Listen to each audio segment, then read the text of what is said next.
Baik, Assalamualaikum warahmatullahi wabarakatuh. Kita coba lanjutkan materinya. Kemarin kita membahas terkait dengan penggunaan bukti biologis dan botani dalam investigasi kriminal ya. Kemarin sempat saya jelaskan sebentar sedikit, mungkin satu atau dua slide ya yang sudah saya jelaskan. Maka ini saya lanjutkan penjelasannya melalui video karena ya, salah satu kelebihannya kalau kita belajar melalui video memang bisa diputar berulang-ulang. Baik, kita coba lagi, cek lagi ya. Kali ini kemarin terkait dengan kategori bukti fisik sudah kita bahas, penggolongan TKP juga sudah kita bahas, ya, terkait apa itu makro dan apa itu mikro. Kemudian bukti biologis dan botani kita sudah singgung kemarin ya terkait dengan misalnya kayak polen, kemudian serbuk sari, daun, tangkai, dan lain sebagainya. Ya. Dan sampai kita kemarin sampai tabel 7 yaitu source of biological evidence. Misalnya seperti body fluid, body fluid, ya, seperti blood, semen, dan lain sebagainya. Dan kayaknya kita masuk di slide berikutnya ini. Nah ini ya. Jadi ini yang belum kita bahas, saya coba jelaskan ya. Di sini judulnya adalah perpindahan barang bukti. Ada dua contoh utama di sini ya. Satu ada ya, terkait luminol dan yang satunya terkait contoh kasus. Ya, saya coba besarkan sedikit biar lebih jelas. Nah, jadi perpindahan barang bukti ini dibagi dua, ya, secara umum dibagi dua yaitu perpindahan primer. Bisa kita lihat di sini, ya, perpindahan primer dan yang berikutnya adalah perpindahan sekunder. Nah, bedanya di mana? Nah, kalau primer, eh, contoh yang paling gampang adalah ada sesuatu yang berpindah secara langsung. Ya, coba kita lihat di sini perpindahan langsung. Artinya bagaimana? Artinya biasanya itu terjadi karena ada kontak antara tersangka dan korban. Ya, nanti ini contohnya di sini di Gary Dobson dan Stephen Lauren ini nanti saya jelaskan. Nah, sedangkan yang sekunder di situ ada bukti-bukti yang ditransfer melalui objek dan itu apa namanya lokasinya itu biasanya tidak bukan melupakan lokasi yang makro ya, artinya pindah ya, lokasinya berpindah, maka di sini disebut lokasi melalui perantara ya. Oke, nah kita beri satu contoh di sini ya. Nah, tadi sudah saya jelaskan apa itu apa dua contoh kasus atau dua penjelasan. Yang pertama terkait luminol dan yang kedua terkait kasus Gary dan Stephen ini ya. Nah, eh, contoh luminol ini hanya tambahan pengetahuan ya, tambahan pengetahuan.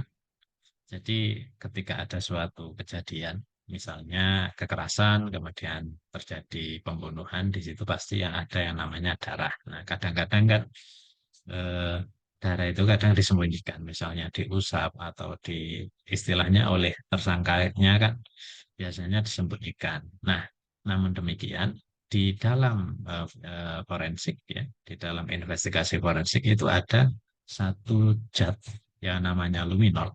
Ya, yang zat ini eh, apa namanya memang dijadikan alat untuk mendeteksi adanya jejak darah. Ya. Jadi ketika di situ ada sedikit darah maka bisa dideteksi dengan luminol ini. Ya, jadi seperti itu. Nah, terus bagaimana ceritanya atau mekanismenya bagaimana? Jadi gini, darah itu kan eh, apa namanya punya oksigen. Ya, darah itu kan punya oksigen. Dan apa namanya, ketika oksigen itu bereaksi dengan luminol, maka eh, tentu saja ada buffer ya nanti ya penjelasannya. Maka inti produk ya atau byproduct lah istilahnya. Salah satu produknya adalah bendaran berwarna biru.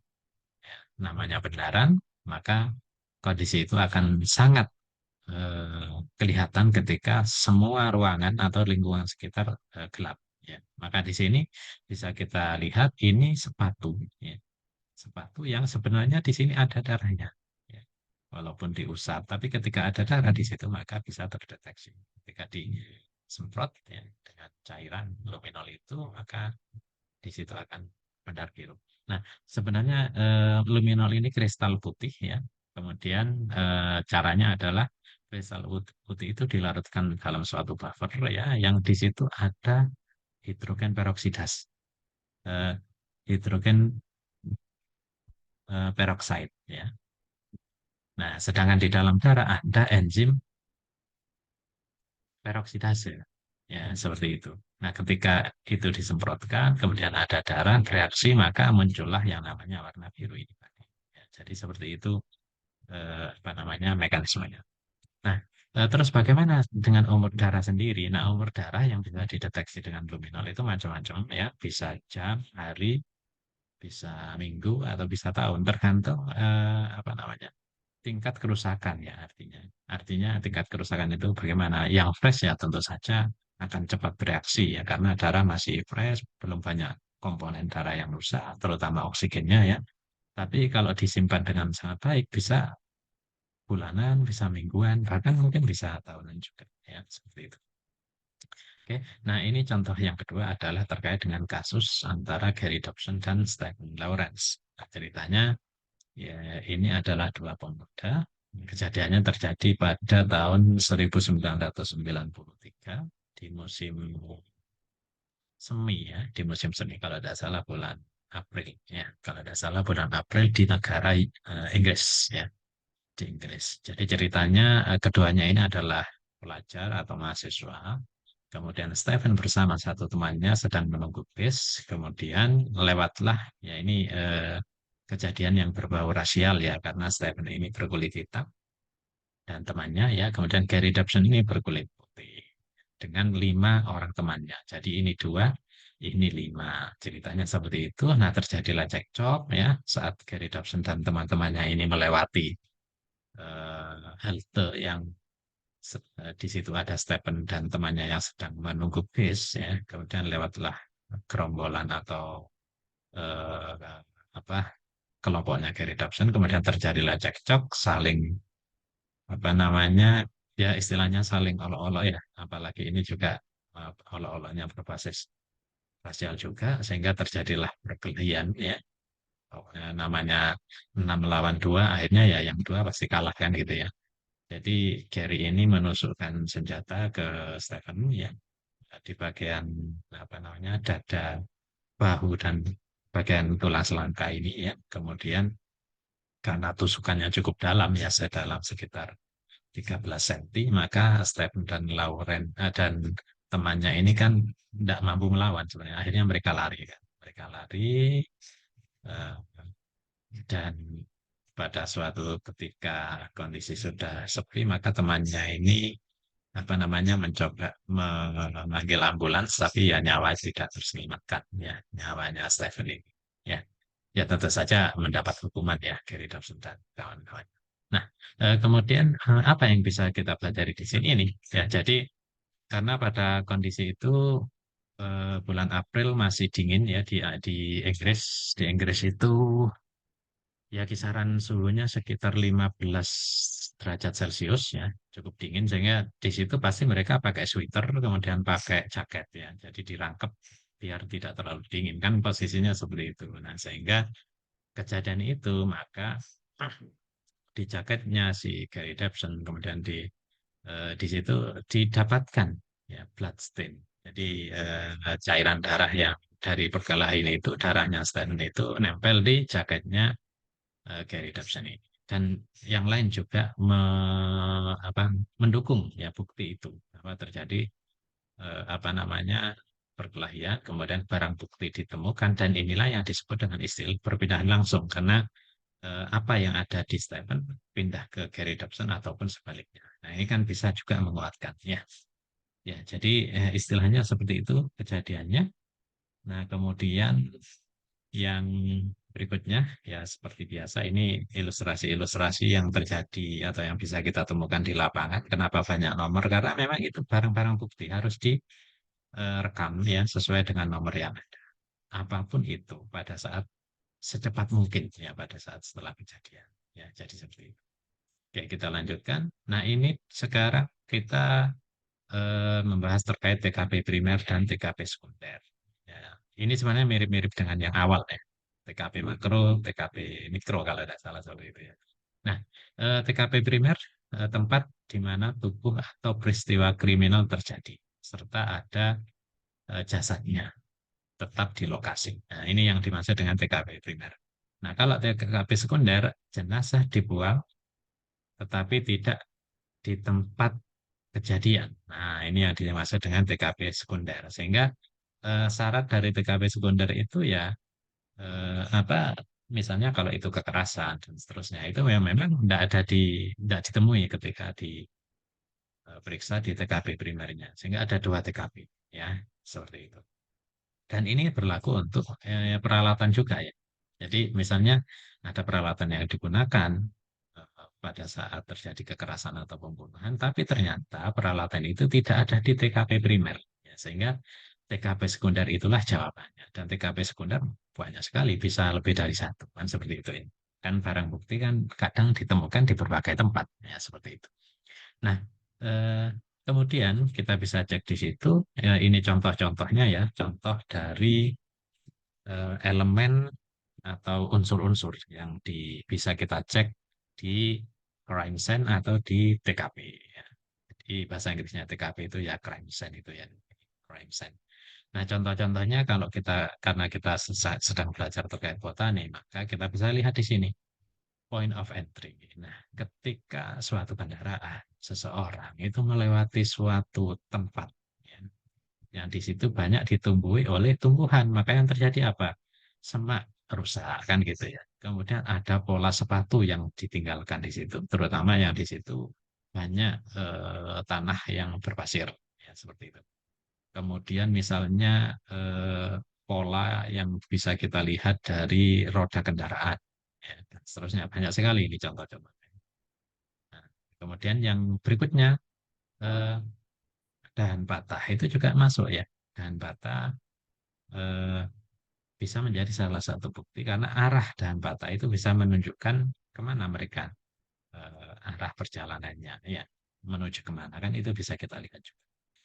Nah kemudian eh, yang lain misalnya di situ adalah ditemukannya korban ya, ditemukannya korban maka dari korban itu banyak sekali ya yang kita kenal dengan istilah apa ya di awal itu kalau ada salah TKP mikro ya. Jadi semua ya yang lubang yang ada di tubuh itu bisa dideteksi ya. Di bawah kuku, di dalam hidung, semua lubangnya bisa kita deteksi ya dan bisa diinvestigasi semua. Kemudian yang terakhir point of exit. Nah, ini yang saya maksud. Masuk dan keluar pasti tidak sama, apalagi kalau itu jejak yang ditemukan adalah berupa sepatu. Kan kita bisa tahu ya, jejak sepatu ke depan jalannya itu lewat mana, masuk pintu mana, atau lewat arah mana, itu kita bisa tahu semuanya. Ya, itu kita lanjutkan saja.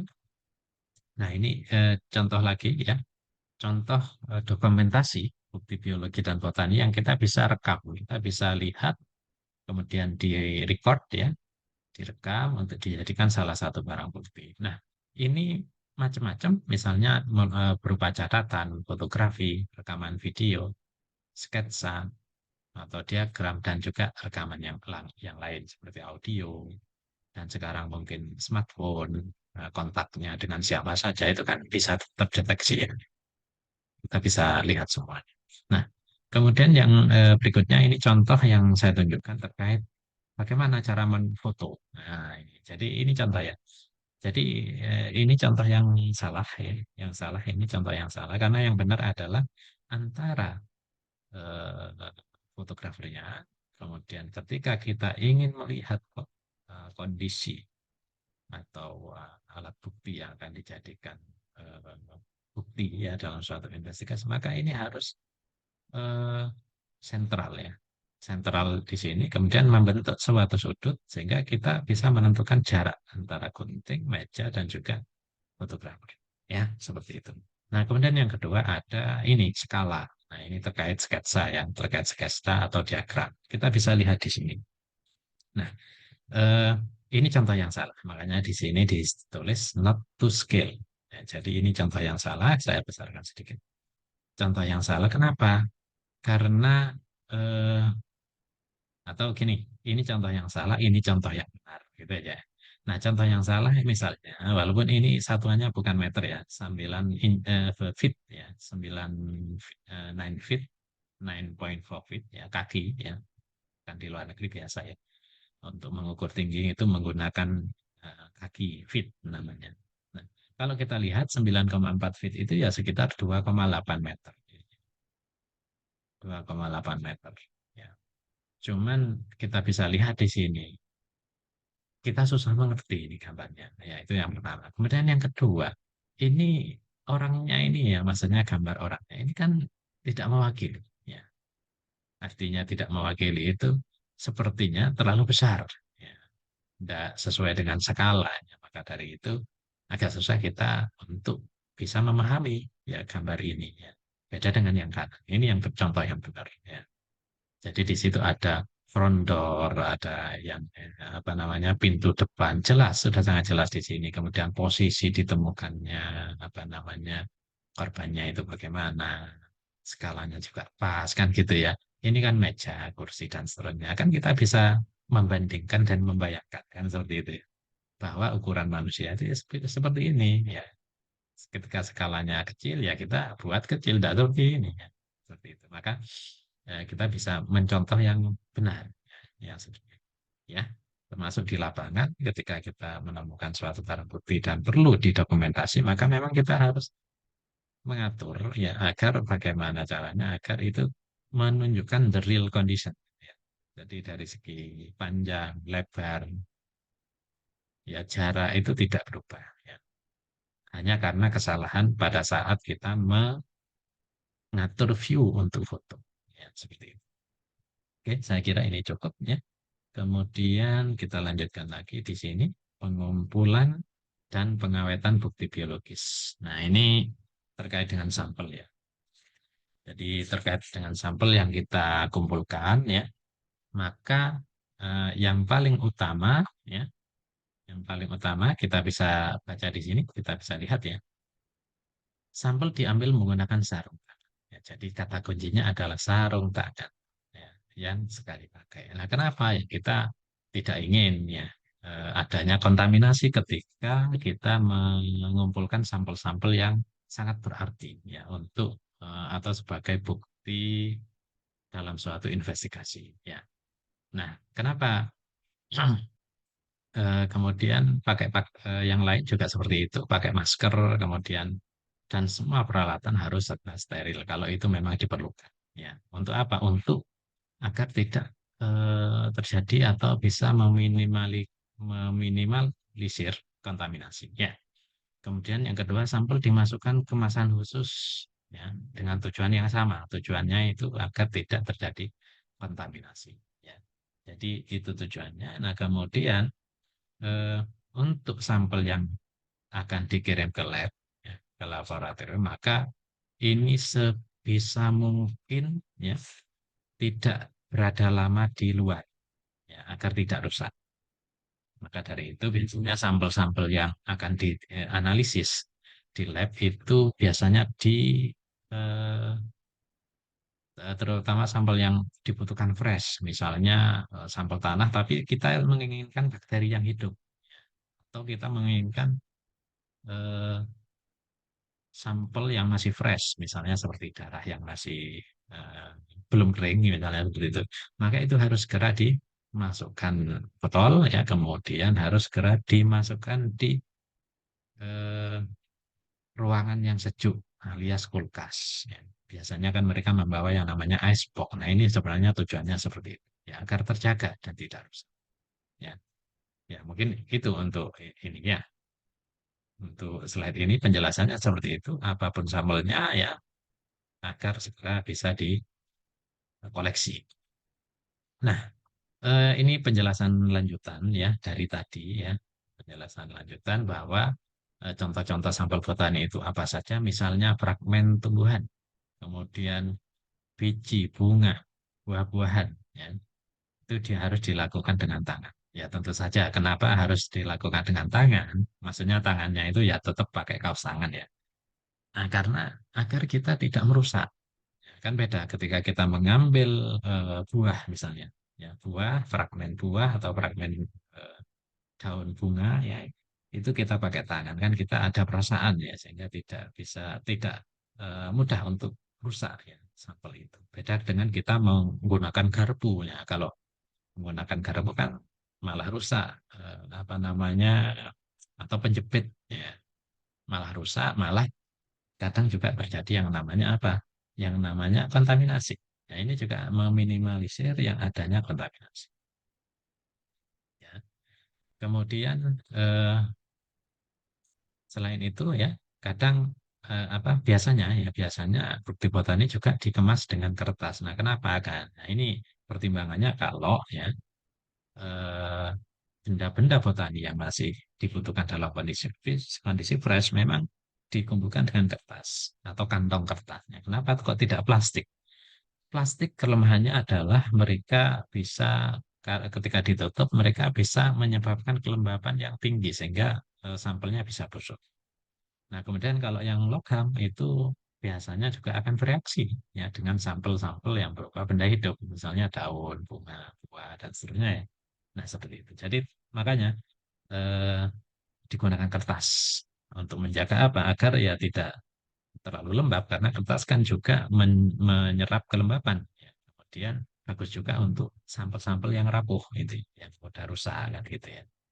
Kemudian untuk labeling juga mudah, tinggal tempel kan kalau di kertas. Kalau plastik ya mungkin kita harus cari apa namanya label yang bisa nempel di plastik. Jadi jauh lebih mudah itu untuk menggunakan kertas karena bisa minimalisir reaksi kimia gitu ya.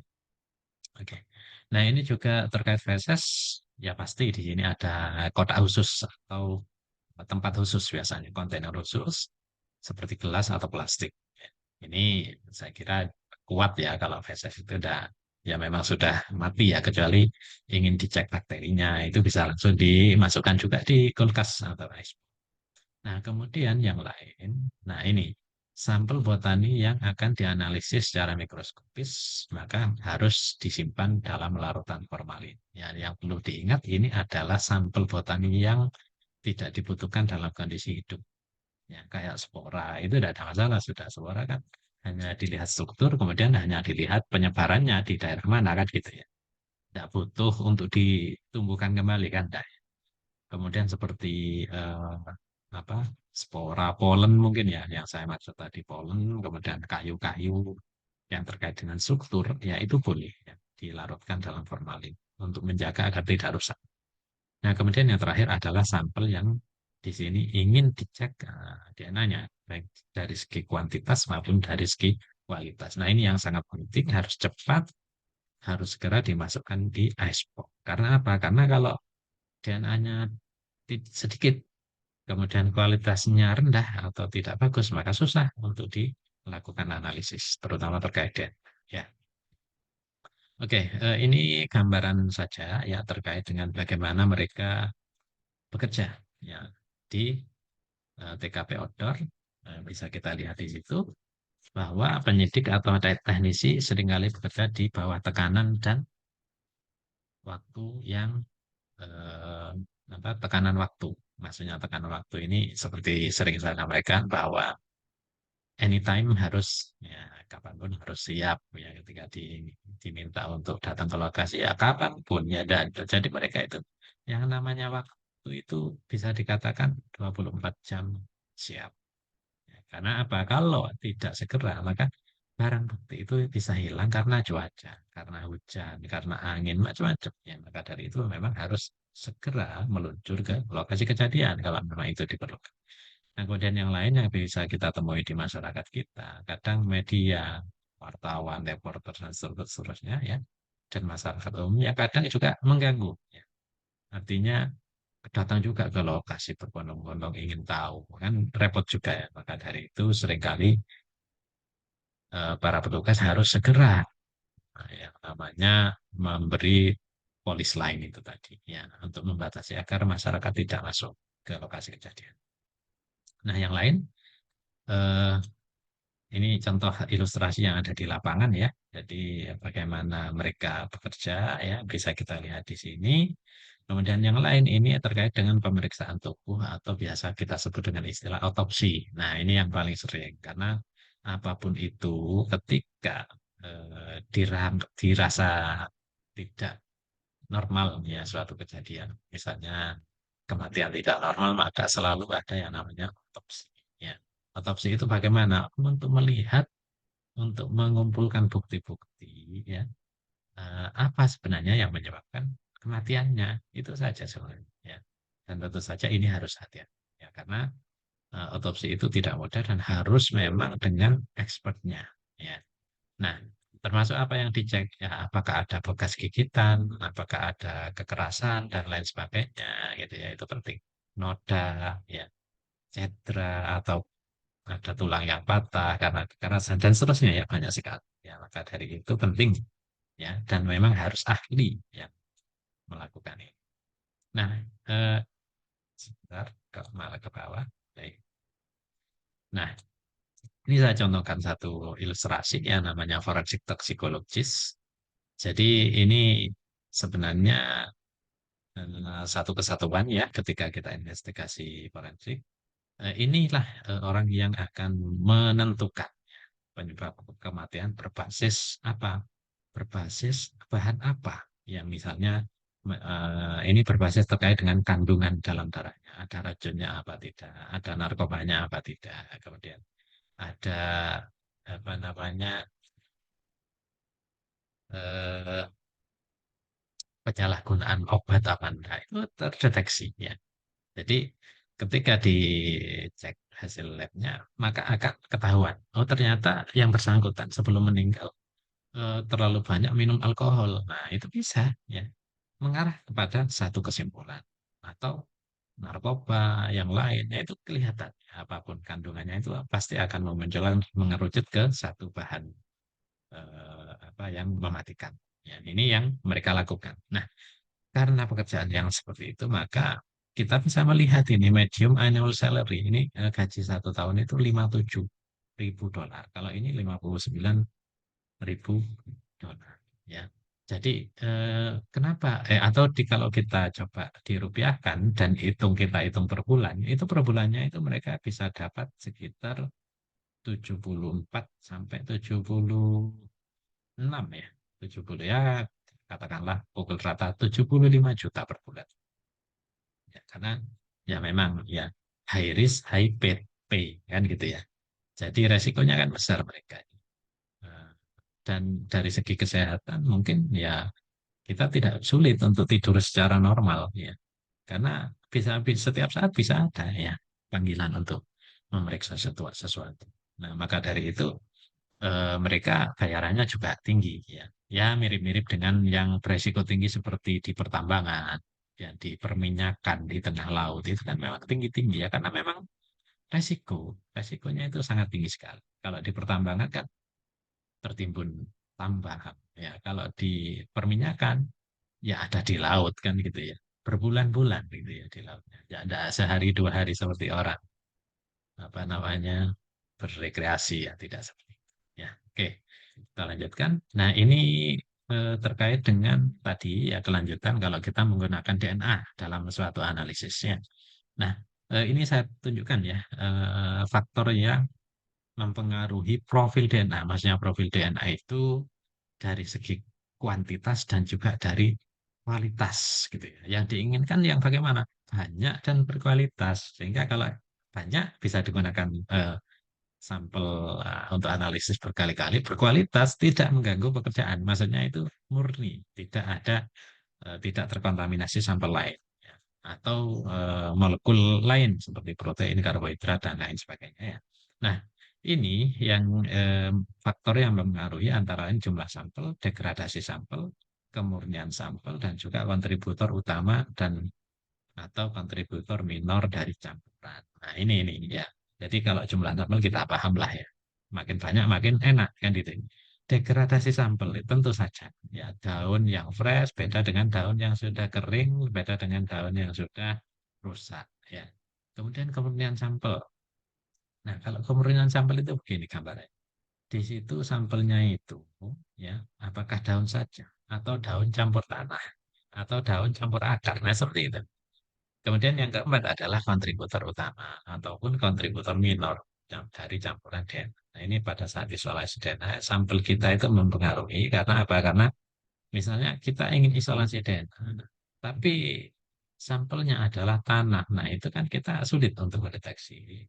Kira-kira gitu ya, DNA kita itu berapa persen dari seluruh komposisi tanah yang dijadikan sampel. Nah, ini yang dimaksud di sini. Ya. Nah, kemudian bagaimana alur isolasi DNA-nya? Saya yakin di biokimia dan biologi molekuler itu sudah dipelajari di praktikum.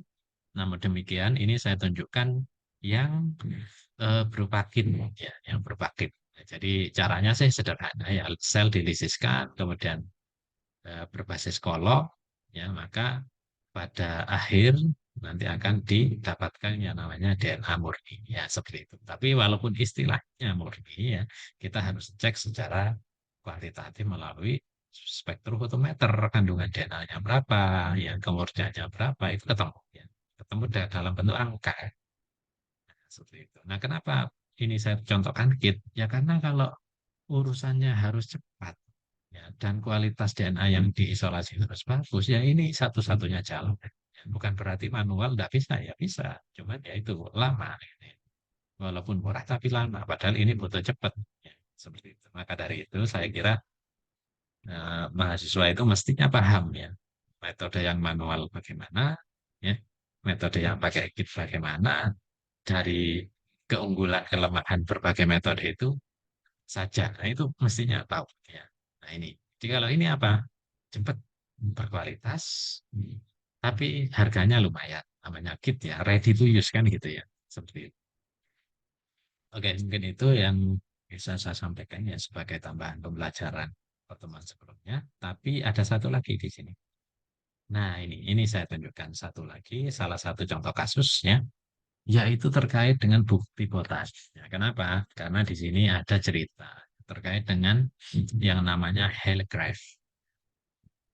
Jadi Hellcraft ini adalah seorang pramugari ya yang istilahnya itu memang di menjadi korban pembunuhan dan ternyata yang membunuh itu adalah suami sendiri. Jadi ceritanya agak panjang di sini. Hanya saja ini saya ingin tekankan bahwa salah satu bukti ya yang dijadikan buktinya adalah serpihan kayu. Ya, kita bisa lihat di sini. Jadi serpihan kayunya itu ini ya, kemudian serpihan kayu yang lain ini dan ini saling cocok. Nah, kasus tersebut dikenal dengan kasus eh, wood chipper, ya, kasus wood chipper, ya. Karena kendaraan yang digunakan itu ini kendaraannya yang bernama Pras Bandit, yaitu inilah yang dijadikan salah satu bukti atau salah satu alat yang digunakan untuk eh, menghilangkan nyawa korban, ya seperti itu. Ya, pertemuan berikutnya insya Allah kita coba lihat ilustrasinya, ya ilustrasi lengkapnya, ya. Oke, mungkin itu yang bisa saya sampaikan. Saya kira cukup ya untuk tambahannya, ya. Saya akhiri. Assalamualaikum warahmatullahi wabarakatuh.